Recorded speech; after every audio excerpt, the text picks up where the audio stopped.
You'll see on your screen that we're going to have you listen, so do make sure that you connect your audio so that you are listening to us. And then if you have any questions at any point, questions or comments, you can go ahead and put those in the chat box. We will answer them as we go, and we'll have a question and answer session at the end as well.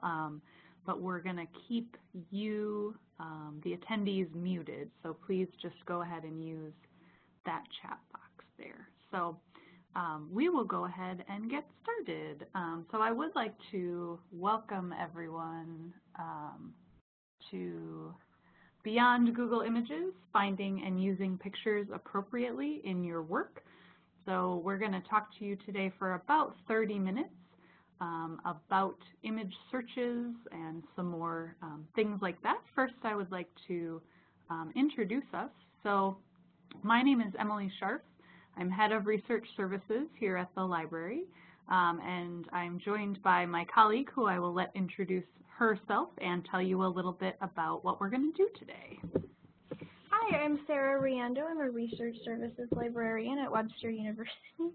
And today we are going to talk about some sources for images to use in your schoolwork, some library databases, and some sources on the open web. And then I'll hand it over to Emily to talk about properly citing and attributing your work.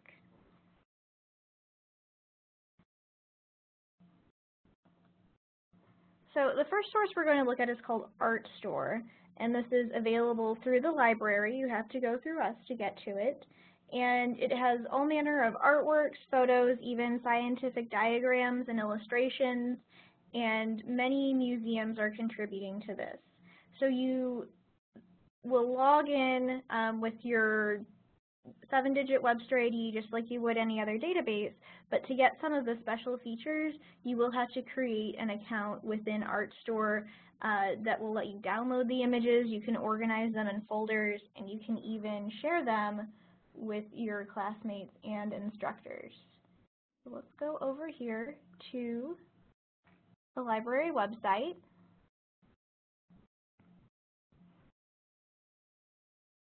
And let's start out under Articles and Databases.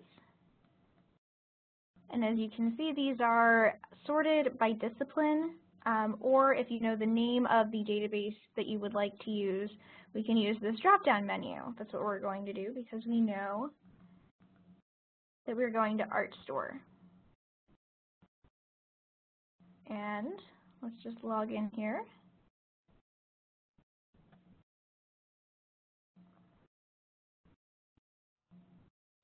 Okay, so there are a few things you can see right away. Here, this is where you register or log in if you do create that account inside of ArtStore. They also have some featured collections for you to browse. But let's say that we want to search for a portrait. Let's wait for that. Okay, you see we have 2,000 results. That is far too many, and I think it even caps out at 2,000. That's where it stops. But we have a number of ways we can limit it. We have modern art, we have ancient Americas, we have Greek and Roman. We can limit it by the date. We can also limit it by the medium if we only want sculptures. And we can limit it by geography. So say we want Egyptian portraits. And if one catches our eye, we can click on it.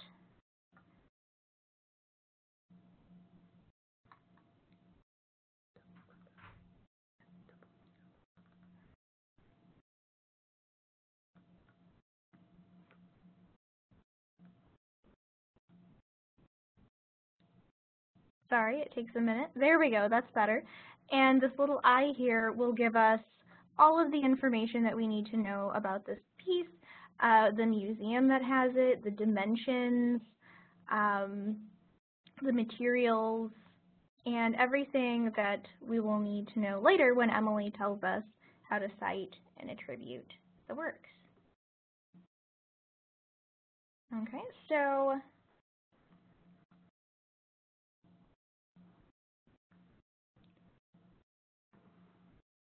so another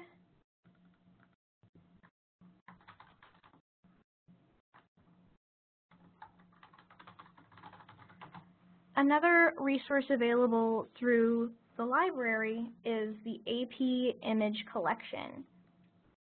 And just like we did before, we're going to go here to our articles and databases and find this.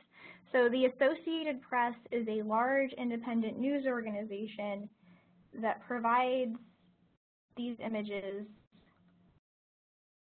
that are mainly appearing in newspapers, magazines, and online. You can see that there are several collections that are especially current event related, but we can also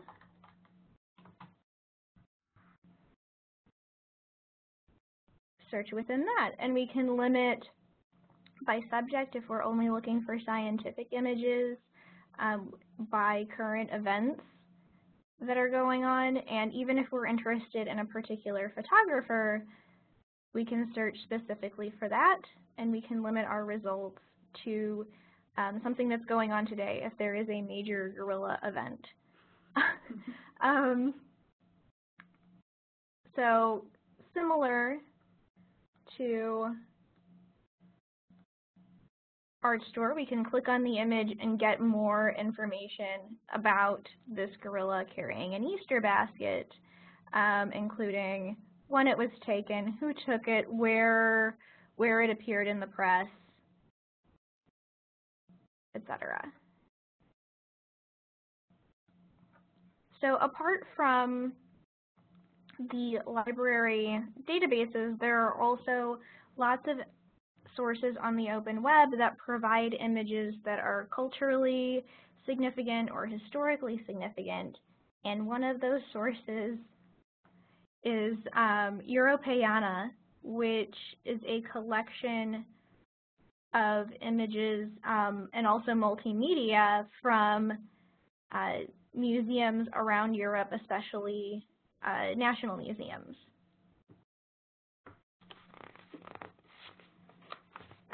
So let's do a search here and see what we are able to find.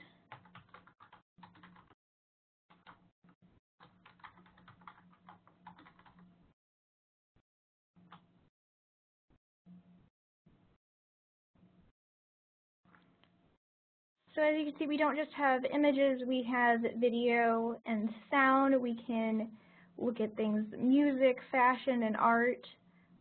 We can sort by the country that's providing it. If it includes text, we can sort by the language.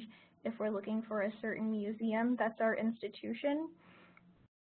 And say we want to find out more about this advertisement from the National Library of the Netherlands from 1960, we can click on it. Now, here we have all of the information that we will need to cite and attribute it. And if we want to get a better look at it, we can click on it and it will actually take us to the website of the National Library of the Netherlands to see it much better, much clearer. Okay, so another source of culturally and historically significant images on the web is the New York Public Library digital collections. And they really have a wealth of information online that is not necessarily related to New York and not even necessarily related to the United States. They're such a large organization that they have images that will suit many different interests. So let's say we want to find out about trains. We like pictures of trains. Okay, and you can see we can use this to sort by topic, and train has more than one meaning. We have military training, we have tourism, we have railroads, and we have this special collection here of trains during World War I. So let's look at that. And there are all kinds of images. There are postcards, there are maps, diagrams, and photographs. So here we have the interior of a World War I hospital train. And we are able to download the image. We are able to get more information about it. As you can see, this is from a Slavic and Eastern European collection, not necessarily New York or even American. We have all of the information that we will need to attribute it, and this also has a citation generator, which will show us how to cite it in whatever style that you are using. But just a note, citation generators are never infallible. You still have to go back to your manual and double check. Occasionally there are small things like italicization, periods, commas that are just not quite right, and we never want to trust these completely. So for more about citation and attribution, I am going to turn us over to Emily. All right. Thank you so much, Sarah. So before I get started, I'm just going to make sure that we don't have any questions that I can answer. And we've got one that's come in. Are all the different collections, sites, catalogs listed on a single page on the library website? We have a couple of pages. Let me go ahead and share that. So if we go to articles, databases, there is under art specifically a couple of image databases, and then we have some online research guides as well. Our online research guides seemed to be down when we started trying to go to them to show you for this presentation. I'll try again, but what we'll do is we'll send out the recording to this webinar, to this online presentation, and we'll include some helpful sites in that for you. You can always search our research guides for the word images or the word pictures, and you'll get some subject-specific links for that. So I'm going to just pause for a moment in case there's any more questions. And then, as Sarah mentioned, we're going to talk a little bit about citation and attribution. Okay, and again, we'll give you time for questions at the end as well. So we've got kind of two different ways that we can give credit when we use images or pictures in our work. This is just an example from the APA style manual from the Purdue Online Writing Lab, which is a really good resource for citation information. And they have some suggested things to ask about using an image in your work. So is this necessary? And it talks about using figures. When you do a formal citation for something, it is usually because you are using it in a paper, you're using it in something that's going to be published. The other option for giving credit where credit is due is often called attribution. So when this is used, almost always is in more of a visual presentation. So perhaps you are giving a PowerPoint presentation in your class, or you are giving a presentation at a conference and you want to use some pictures or some images. If those are not your own, and actually even if they are your own, you do want to give credit where credit is due. You are using something that needs to be credited, and often that is as simple as the creator, so who took this picture, if it has a title, and then where it can be found. And so this is not something that has to be very complicated or very difficult, but I think it's often forgotten. I think we all have been in either a class or a presentation where you see that PowerPoint that has lots of pictures on it and you have no idea where those pictures came from. So just keeping in mind that you do want to give credit where credit is due, even if it is in the form of images, and using that either as a citation, a formal citation, or attributing where you got that information. So I'm going to move along and talk a little bit about copyright and then a little bit about licensing. So there is a lot of confusion sometimes around copyright, and in the US we are looking mostly at what's called fair use when it comes to using images in the classroom.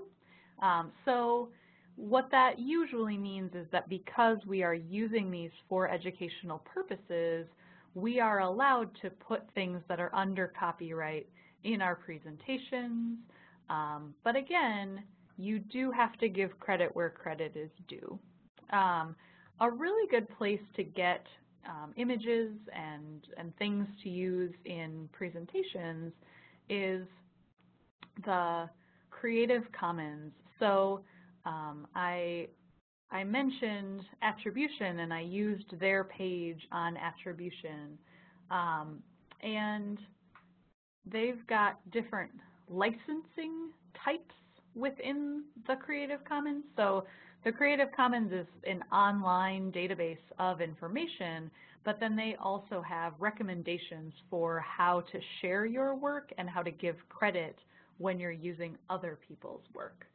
I'm going to pause just for 1 second here because we have another question. In the case of replicating an image from a book, say a graph, would you agree that the full citation is the best approach? I would. If you are using something from a book or you're using something where you can get all of the information that you need to make a formal citation, I think it's always good to make a formal citation. Sometimes in a PowerPoint, you're using something where you don't have as much information, and in that case, sometimes attribution is all you can do. But when you're taking something from kind of a more traditional source like a book or a journal article, and you have the author and the date and all of that good stuff, I think making a formal citation is always a good idea. That's a good question. Thank you. So the licensing types for Creative Commons images are just ways that you need to give credit and ways that you can use that image.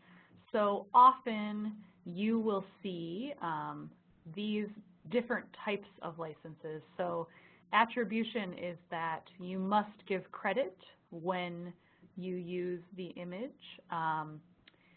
Share alike is that you can copy an image, you can modify it, you can distribute it. Non-commercial is that you can do those things, but you can't sell the image. And then non-derivatives is that you can only use original copies of the work. So we'll do a search and give you kind of an idea of what that looks like in practice. You'll see there are lots of different things that we can search within where we'll find things that have Creative Commons licensing. So I'm going to choose Flickr, and we'll do a search for garden. How about?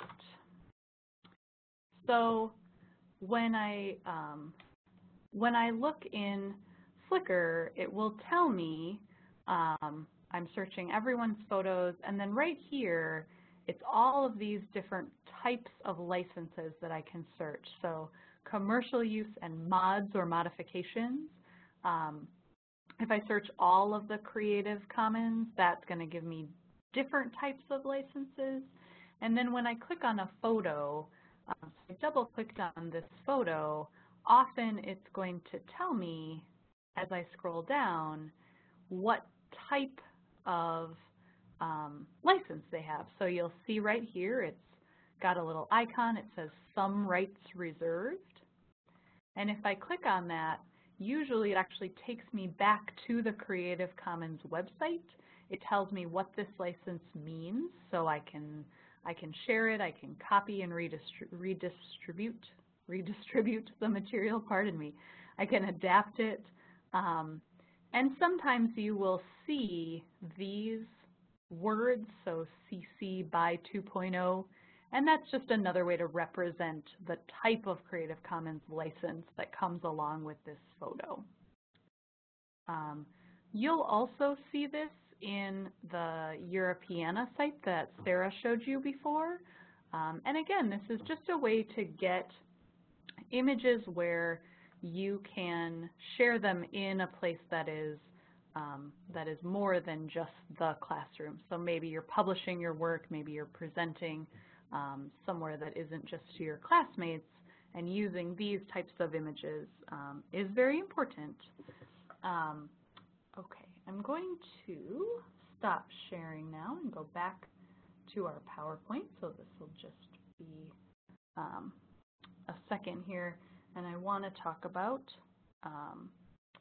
licensing. So we talked about the Creative Commons and types of licenses, but I do want to just take a minute and talk about stock photos, because often when you're doing just a regular Google image search, you come across stock photos that have watermarks on them that are branded. Shutterstock is a very common stock photo site.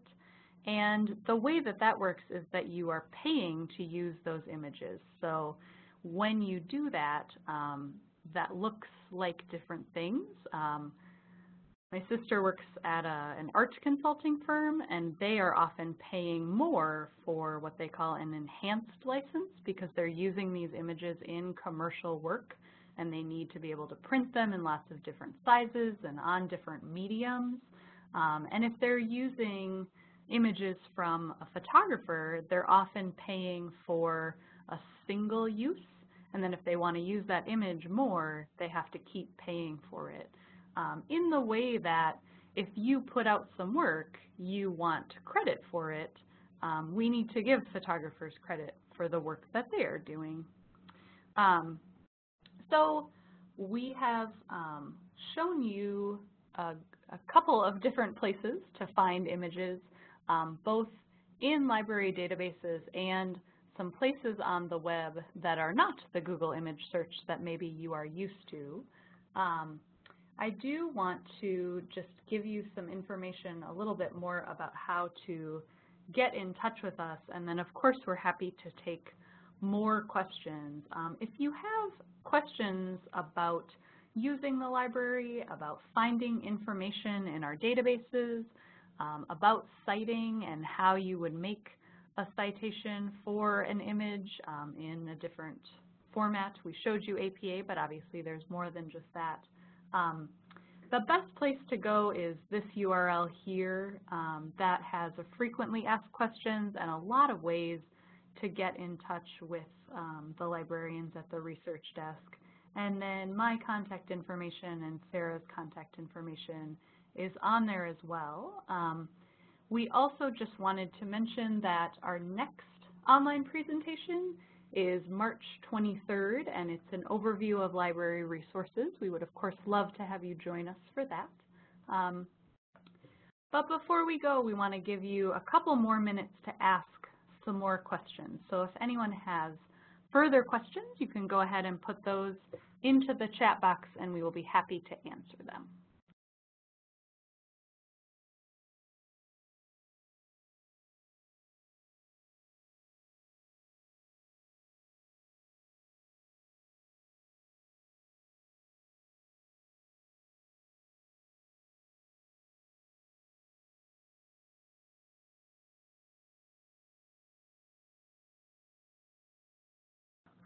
Okay, we've got a question about video usage for a documentary. So if you're showing a video in class that is covered under fair use, if you are using video clips for a class project, that is also covered under fair use. But if you are using either video clips or video for a documentary that you're going to publish, you often have to look at if that video is in what's called the public domain, meaning that there's no copyright that applies to it anymore. If it is, you are free to use it, but if it is not, most often you do have to get permission from the original creator, or if the original creator has passed away, from their estate or whoever might own that, that video. We have another question. When we looked at the images through collections like ArtStore, those are still used as downloads, right? Yes, that is correct. So with the ArtStore database, you are able to download the images that are in there, again, mostly for academic use, but you do have to set up an account within ArtStore to have the download privileges. I hope that answers your questions. If not, please feel free to type a little bit more in the chat box. And also, if you have questions about a specific situation or a specific instance, we are not lawyers, so we can't tell you everything about copyright and fair use, but we can try to help you, and we can definitely get you some more information. If you have maybe a specific example or question in mind, feel free to email us, and we're happy to answer it that way too.